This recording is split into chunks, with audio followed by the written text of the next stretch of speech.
சற்று முன் கிடைக்கப்பெற்ற மிக மிக முக்கியமான செய்தி ஒன்று வெளியாகியிருக்கு. உதயநிதியின் வேட்புமனு தாக்கல் ரத்து. சற்று முன் பரபரப்பு. வருகிற 2026 சட்டமன்ற தேர்தலில் போட்டியிடுவதற்காக உதயநிதி ஸ்டாலின் சேப்பாக்கம் தொகுதியில் தனது வெற்றிகளை பதிவு செய்ய வேண்டும் என்பதற்காக அங்கு போட்டியிட வேண்டும் என வேட்புமனு தாக்கல் செய்திருந்தார். அதாவது ஏப்ரல் 2ஆம் தேதி அவர் வேட்புமனு தாக்கலை செய்திருந்தார். ஆனால் அவரது சொத்து மதிப்பு அதில் முறைகேடு நடந்திருப்பதாகவும் சில தவறான மதிப்பீடுகளை அவர் கொடுத்ததாகவும் அதனால் அவர் வேட்புமனு நிராகரிக்கப்பட்டதாக தற்போது தகவல்கள் வெளியாகியிருக்கு. இதனால் திமுக தலைவர் ஸ்டாலின் மற்றும் திமுகவின் தொண்டர்கள் பெரும் அதிர்ச்சிக்கு உள்ளாகியுள்ளார்கள். தொடர்ந்து மீண்டும் வேட்புமனுவை அவர்கள் தாக்கல் செய்ய தற்போது ஆயத்தமாகியிருக்கிறார்கள். ஆனால் மீண்டும் வேட்புமனுவை தாக்கல் செய்ய வேண்டுமென்றால் அவர்கள் கண்டிப்பாக நீதிமன்றத்தை நாடியாக வேண்டும்.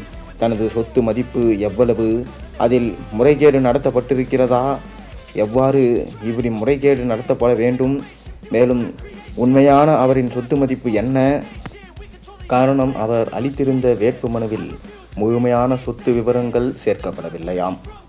அதாவது அவர்கள் தனக்கு மிகவும் குறைந்த வருமானம் வருகிறது, தன்னிடம் இவ்வளவு சொத்துதான் உள்ளது, இதுதான் உண்மை என அவர் வேட்புமனு தாக்கல் செய்திருந்தார். ஆனால் இதில் அவரது மகன் இன்பன் உதயநிதி பேரில் மாற்றிய ரெட் ஜெயின் மூவிஸை அதில் சேர்க்கவில்லை என தற்போது தகவல்கள் வெளியாகியிருக்கு. மேலும் இது தவறு எனவும், எப்படி ரெட் ஜெயின் மூவிஸ் தான் அனைத்து நடிகர்களின் பணங்களையும் தமிழகத்தில் வாங்கி விநியோகிக்கிறார்கள், அப்படி இருக்கும்போது அதில் வரும் சொத்துக்கள் எங்கே? அது மகனின் பெயரில் மாற்றப்பட்டு விட்டால் அவர் பெயரை ஏன் மனுவில் சேர்க்காமல் விட்டீர்கள்? அதை நீங்கள் கணக்கில் காட்டியிருந்தால் உங்கள் சொத்து மதிப்பு எங்கேயோ சென்றிருக்கும். அதனால் இது முறைகேடு, இது சரியல்ல என்று உதயநிதி ஸ்டாலின் அவர்களின் வேட்புமனு நிராகரிக்கப்பட்டதாக தற்போது தகவல்கள் வெளியாகியிருக்கு.